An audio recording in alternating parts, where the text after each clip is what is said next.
শোনো, তোমরা যারা 5 ওয়াক্ত নামাজ পড়ো এবং তোমরা যারা পড়ো না, তোমরা যারা ভেবে নিয়েছো যে সিগারেট খেলে মুসলমান থাকা যায়, মদ খেলে মুসলমান থাকা যায়, সুদ খেয়ে মুসলমান থাকা যায়, মিথ্যা বলে মুসলমান থাকা যায়, ঘুষ খেয়ে মুসলমান থাকা যায়, মারামারি করে মুসলমান থাকা যায়, আরেকজনের স্ত্রী আরেকজনের মেয়ে ওদের সাথে জানা ব্যভিচারে লিপ্ত হয়ে মুসলমান থাকা যায়। তোমরা জেনে রাখো, নামাজ না পড়ে মুসলমান থাকা যায় না। তোমরা জেনে রাখো, নামাজ না পড়ে মুসলমান থাকা যায় না। ভাগ্য আমাদের অনেক ভালো যে আমাদের আলেম ওলামারা এখনো তোমাদের পরোয়া করে, আমাদের বক্তারা এখনো তোমাদেরকে ভালোবেসে নরম সুরে বুঝায়। তোমাদের ভাগ্য অনেক ভালো, তাই তোমরা এখনো নিজেকে মুসলিম মনে করো। তবে আমি একটু ভিন্ন লোক, আমি তাই বলবো একজন বেনামাজিকে যা মুস্তাফা সাল্লাল্লাহু আলাইহি সাল্লাম বলেছে। যদি জামশেদ মজুমদার কিছু বলে সেটা তোমরা বাদ দাও, ফেলে দাও। যদি মুহাম্মদ সাল্লাল্লাহু আলাইহি সাল্লাম বলে মেনে নিবে তো? মুহাম্মদ সাল্লাল্লাহু আলাইহি সাল্লাম বললে মেনে নিবে? আল্লাহ তাআলা ওনার মুহাম্মদ হাবিব সাল্লাল্লাহু আলাইহি সাল্লামকে বলছেন, এদেরকে বলে দিন, যদি ঈমান আরো সত্য দাবি করো তাহলে সালাত প্রতিষ্ঠিত করো, নামাজ কায়েম করো এবং দান করো প্রকাশ্যে, যেটা মানুষের চোখে আসে তবে মানুষ দেখিয়ে নয়। দান করো গোপনে, যেটা মানুষের চোখে আসে না। কতদিন পূর্বে? মিন ক্বাবলি আন ইয়াতিয়া ইয়াউমুন লা বাইউন ফীহি ওয়ালা খিলাল। দান করো প্রকাশ্যে গোপনে, নামাজ কায়েম করো ওই দিন আসার আগে, যেই দিন কোনো বেচা কিনা থাকবে না, বন্ধুত্ব থাকবে না। ইয়া শিবাব, যুবক তোমার বন্ধু বৃদ্ধে উপনীত হয়েছে, একজন সরকারি চাকরি থেকে রিটায়ার্ড হয়েছে, আরেকজন গ্রামের কৃষক বন্ধু শহর থেকে চলে আসবে, কারণ গ্রামে তার কৃষক বন্ধু আছে বুড়ো। যুবক সাতক্ষীরা সদরে পড়বে না, কলারুয়া প্রাইমারিতে পড়বে। কেন? ওর বন্ধু বান্ধব সব এখানে। এই জন্য ঢাকা যেতে চাচ্ছে না। কেন? সাতক্ষীরা সদরে ওর বেড়ে ওঠা, ওখানেই ওর স্কুল কলেজের বন্ধু বান্ধব। জেনে নাও উম্মতে মুহাম্মদ সাল্লাল্লাহু আলাইহি ওয়াসাল্লাম, ও রবের বান্দা যারা তোমরা নিজেকে স্বীকৃতি দিচ্ছ এবং আত্মসমর্পণ করেছো, যিনি আসমান ও জমিনের প্রতিপালক, ওনার কাছে তোমাদের রব বলছে সালাত কায়েম করো, দান সাদাকা করো গোপনে ও প্রকাশ্যে। ওই দিন আসার আগে, যেই দিন বেচা কিনা চলবে না, যেই দিন কারো বন্ধুত্ব থাকবে না। তোমাদের রব বলছে ওয়াকিমুস সালাতা ওয়া আতুজ যাকাহ ওয়ামা তুকদ্দিমু লিআনফুসিকুম মিন খাইরিন তাজিদুহু ইনদাল্লাহ ইন্নাল্লাহা বিমা তা'মালুনা বাসীর। আর তোমরা সালাত প্রতিষ্ঠা করো ও যাকাত প্রদান করো, আর তোমরা সালাত প্রতিষ্ঠা করো ও যাকাত দাও, এবং তোমরা উত্তম কাজের যা কিছু নিজেদের জন্য পেশ করবে আল্লাহর কাছে তা তোমরা পাবে। তোমরা কি আল্লাহর কাছে ভালো কিছু পেতে চাও না? আপনারা আল্লাহর কাছে ভালো কিছু পেতে চান? তা ভালো কিছুর মধ্যে আল্লাহ এখানে দুটো জিনিস উল্লেখ করলেন। এক, সালাত কায়েম করতে, মানে 5 ওয়াক্ত নামাজ পড়তে বললেন, এটা ভালো, যেটা আল্লাহর কাছে পাওয়া যাবে। 2, যিনি স্বার্থ সমর্থ রাখে, অর্থবিত্ত আছে, তিনি বছর শেষে ওনার কি কি সম্পদ রয়েছে যেটা যাকাতের আওতায় এসেছে, সেটা উনি যাকাত প্রদান করে দেবে। আল্লাহ তাআলা বলছেন যে খায়রুন তাজিদুহু ইনদাল্লাহ, আল্লাহর কাছে তোমরা তোমাদের এই ভালোগুলো পাবা। ইন্নাল্লাহা বিমা তা'মালুনা বাসীর, নিশ্চয়ই তোমরা যা কিছু করো আল্লাহ তা সম্যক দ্রষ্টা, তিনি সবকিছু দেখে। তোমরা যাই করো তুমি দেখে। এই ওয়াজকে কেন্দ্র করে আজকে যে ছেলেরা তাদের বান্ধবীদের সাথে দেখা করতে আসছে, উনি এটা জানে। ওখানে বাজারে চটপটে ফুচকার দোকানের মধ্যে যেই মেয়ে এবং যেই ছেলে, বহুদিনের ইচ্ছা দেখা করার, হয়নি। আজকে ওয়াজ সারা রাত লাইট জ্বলবে, মানুষ আসবে হাজার হাজার, কেউ কাউকে সন্দেহ করবে না। আল্লাহ এটা দেখে। ইন্নাল্লাহা সামিউন বিমা তা'মালুনা বাসীর, তিনি সবকিছু সম্যক দ্রষ্টা, তিনি দেখে যে যাই করুক। মুআয ইবনে জাবাল রাদিয়াল্লাহু আনহু থেকে বর্ণিত, তিনি বলেন আল্লাহর নবী সাল্লাল্লাহু আলাইহি ওয়াসাল্লাম বলেছে আমি কি সমস্ত কাজের মূল স্তম্ভ ও সর্বোচ্চ শিখর সম্পর্কে তোমাদেরকে জানাবো না? কি আপনারা জানতে চান? এ হজ, যাকাত, ঈমান, আমাল, দান, সাদাকা, ভালো ব্যবহার, ঠিক টাইমে ঘুমানো, ঠিক টাইমে ওঠা, আদব, আখলাক, মসজিদ বানানো, মাদ্রাসা বানানো, ওয়াজে আসা, ওয়াজ শোনা, মানুষকে দিনের দাওয়াত দেওয়া, এ সকল কাজের স্তম্ভ, মূল, সর্বোচ্চ শিখর জানতে চান এটা কি? তিনি সাল্লাল্লাহু আলাইহি সাল্লাম বলছেন, সাহাবারা বলছেন, কুলতু, মুআয ইবনে জাবাল রাদিয়াল্লাহু আনহু বললেন, বালা ইয়া রাসূলুল্লাহ সাল্লাল্লাহু আলাইহি ওয়াসাল্লাম, জি হে আল্লাহর রাসূল সাল্লাল্লাহু আলাইহি ওয়াসাল্লাম, আপনি আমাকে জানান সমস্ত কাজের মূল স্তম্ভ শিখর কি, আপনি আমাকে জানান। কল, আল্লাহর নবী সাল্লাল্লাহু আলাইহি সাল্লাম বললেন, রাসুল আমরিল ইসলাম ওয়া আমুদুহুস সালাহ ওয়া যিরওয়াতু সানামিহিল জিহাদ। তিনি বললেন সকল কাজের মূল হলো ইসলাম। একজন মানুষ যত কিছু করবে এটার মূলে কি থাকতে হবে? সকল কাজের মূল কি? ওয়া আমুদুহুস সালাহ, এ ইসলামের, তাহলে সকল কাজের মূল কি? ইসলাম। সকল কাজের মূল কি? মুরব্বিরা বুঝতেছেন? আল্লাহ নবী সাল্লাল্লাহু আলাইহি সাল্লামকে বলতে শুনেছি, তিনি বলেন, ইন্না আউওয়ালা মা ইউহাসাবু বিহিল আবদু ইয়াওমাল কিয়ামাতি মিন আমালিহিস সালাহ, নিশ্চয়ই বান্দার কিয়ামতে বিচারের মাঠে সবচাইতে প্রথমে হিসাব নেওয়া হবে নামাজের। ফাইন সালুহাত, ও ফজরের মুসল্লিরা, পর্দার আড়ালের মা ও বোনেরা, যারা তোমরা ফজরে জেগে যাও, যারা তোমরা শতরান্না বান্না বাদ দিয়ে জোহর আদায় করো, তোমরা যারা বিকেলের ক্লান্তি নিয়ে আসর আদায় করো, যারা তোমরা সন্ধ্যার টেলিভিশন দেখার সময় মাগরিব আদায় করো, যারা তোমরা ঈশার সারা দিনের অক্লান্ত পরিশ্রমের পর বিশ্রাম ঘুমের সময় বাদ দিয়ে তোমরা যারা ঈশা পড়ো, জেনে রাখো তোমাদের জন্য সুখবর। কলারওয়ার পুরুষরা, যারা তোমরা 8টা বাজে ডিউটি আছে মনে করেও ফজরে জাগো, যারা তোমরা চাকরি নেওয়ার সময় চিন্তা করে নাও যে জোহর পড়তে সময় দিবে কিনা, যারা তোমরা দিন মজুর নিজে নিজে কাজ করো, জোহরের সময় মনে করো 1 ঘন্টা গেলে যাবে, কি আর ইনকাম হবে, আল্লাহ যা রিজিকে রেখেছে চলে আসবে, জোহরের নামাজে যারা তোমরা যাও, যারা তোমরা আসরের আড্ডায় মেতে না উঠে বাইতুল্লাহ মসজিদের দিকে যাও, জেনে রাখো তোমরা মাগরিব ও ঈশা আদায়কারীরা, তোমাদের জন্য সুখবর। তোমাদের প্যারে হাবিব মুস্তাফা সাল্লাল্লাহু আলাইহি সাল্লাম বলেছে, নিশ্চয়ই মানুষের প্রথম হিসাব হবে নামাজের। ফাইন সালুহাত ফাকাদ আফলাহা ওয়া আনজাহা, যদি নিয়মিতভাবে ঠিকমতো নামাজ আদায় করে যে সে নাজাত পাবে ও সফলকাম হবে।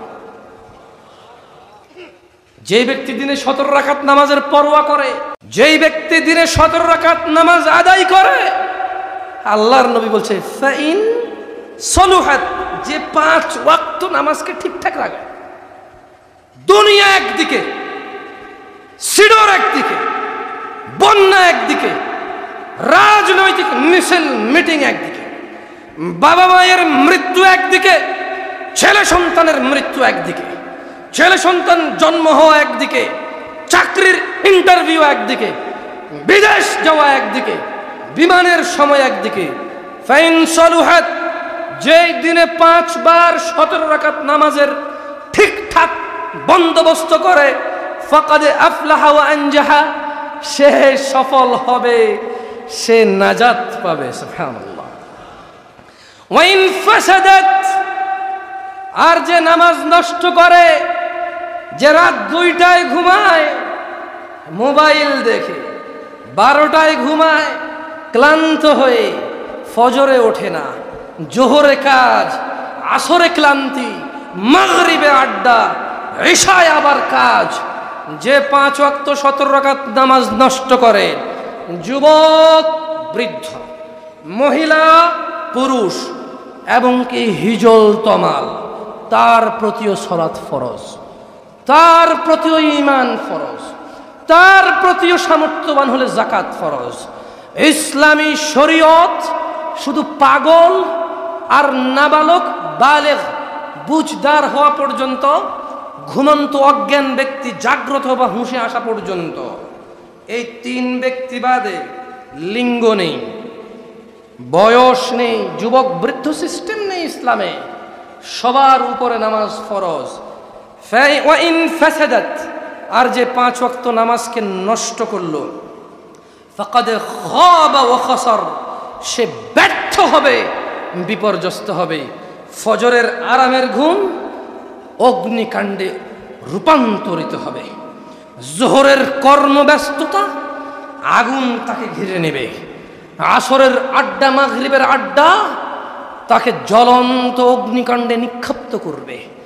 ঈশার সালাত ত্যাগকারী তাকে ওই আড্ডা, ওই কর্মব্যস্ততা, ওই খামখেয়ালি, ওই উদাসীনতা তাকে জাহান্নামে নিক্ষিপ্ত করবে।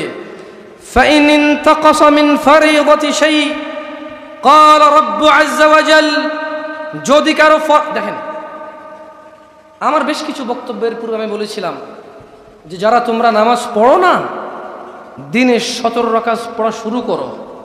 অনেক ইউটিউবাররা তাদের ইউটিউবে এটার বড় করে ছবি দিয়ে একটা টাইটেল দিয়েছে, দেখুন জামশেদ মজুমদার বলছে ফরজ ছাড়া কোনো নামাজ নাই। তারা ওই ইউটিউব চ্যানেলের ন্যাংটা মহিলার নাচ দেখিয়ে, গায়কের গান আর বাদ্যযন্ত্র শিল্পীর বাদ্যযন্ত্র দিয়ে তারা কিছু টাকা উপার্জন করেছে, যা পতিতালয়ের উপার্জন। কেন আমি ভুল বলেছি? একটা ওয়াজ চলে, মাহফিল চলে, কোরআন তেলাওয়াত হয় অথবা দ্বীনের দাওয়াত হয়, মধ্যখানে একটা গান আসে, নালে কেউ এসে নাচে। এবার ওই ইউটিউব বা ফেসবুক ওদেরকে যে কোম্পানি বলছে এই নাচ দেখাও, তোমার টাকা দেবো, ইউটিউবের ওয়াজ চ্যানেলে ওই নাচ গান দেখায়, এর 2-4 টাকা দেয়। তো এটা কি পতিতালয়ের ইনকাম নাকি ভালো ইনকাম?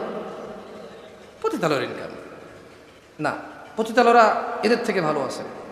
একটা পতিতালয় কজন মানুষ যায় নষ্ট হয়, এর একটা ওয়াজ 10 লক্ষ মানুষ দেখে, 20 লক্ষ মানুষ, একবার কম নয় 10,000 20,000 তো দেখে, একবার 200 মানুষ তো দেখে।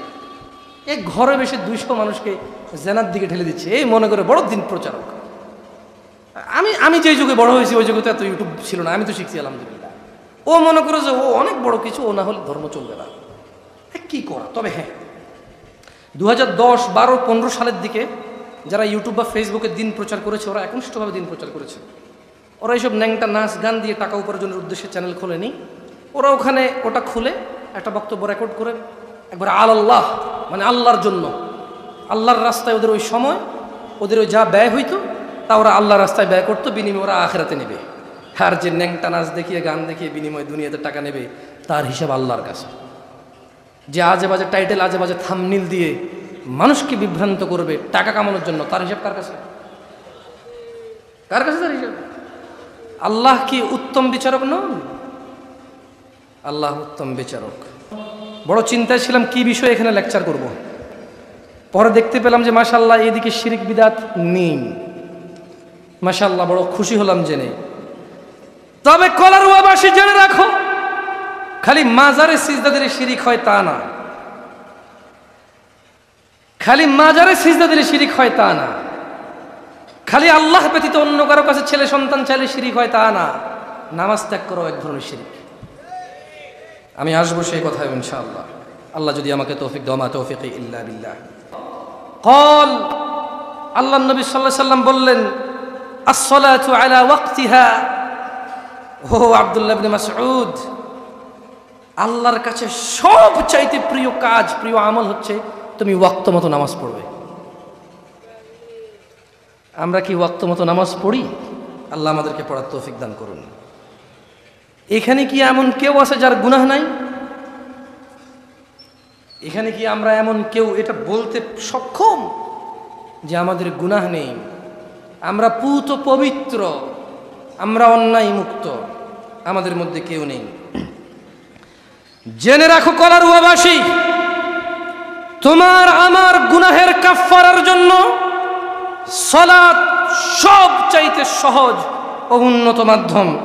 আন আবি হুরায়রা রাদিয়াল্লাহু আনহু, আবু হুরায়রা রাদিয়াল্লাহু আনহু থেকে বর্ণিত, আন্নাহু সামি'a রাসূলুল্লাহ সাল্লাল্লাহু আলাইহি ওয়াসাল্লাম ইয়াকুল, তিনি আল্লাহর রাসূল সাল্লাল্লাহু আলাইহি ওয়াসাল্লাম থেকে বলতে শুনেছেন, আরাআইতুম লাউ আন্না নাহরান বিবাবি আহাদিকুম ইয়াগতাসিলু ফীহি কুল্লা ইয়াওমিন খামসা মা তাকুলু যালিকা ইউবকি মিন দারানিহি قالوا لا يبقي من درنه شيئا قال فذلك مثل الصلوات الخمس يمحو الله به الخطايا আবু হুরায়রা রাদিয়াল্লাহু আনহু থেকে বর্ণিত, তিনি বলেন রাসূল সাল্লাল্লাহু আলাইহি সাল্লাম থেকে তিনি বলতে শুনেছেন, বলো তো যদি তোমাদের কারো বাড়ির সামনে দিয়ে একটি নদী থাকে আর সে তাতে প্রতিদিন 5 বার গোসল করে, তাহলে কি তার গায়ে কোনো ময়লা থাকবে? তারা সাহাবারা বললেন, না ইয়া রাসূলুল্লাহ, যদি কেউ কারো বাড়ির সামনের নদীতে দিনে 5 বার গোসল করে তার গায়ে কোনো ময়লা থাকবে না। রাসূল সাল্লাল্লাহু আলাইহি সাল্লাম বললেন, 5 ওয়াক্ত নামাজের উদাহরণ হচ্ছে ঠিক ওই রকম, যদি কেউ দিনে 5 ওয়াক্ত নামাজ পড়ে তার গুনাহ সমূহ মিটিয়ে দেয় 5 ওয়াক্ত নামাজ। কলারুয়াবাসী, তোমরা পবিত্র হতে চেষ্টা করো। আমার যুবক ভাইয়েরা, বৃদ্ধ ভাইয়েরা, আমার যুবতী বোনেরা, বৃদ্ধা বোনেরা, আপনারা নিজেদেরকে 5 ওয়াক্ত নামাজের মধ্যে পবিত্র করার চেষ্টা করুন। ওয়াল্লাহি এই পৃথিবীর সব কিছুর বিনিময় 1 ওয়াক্ত সালাতের চাইতে দামি নয়।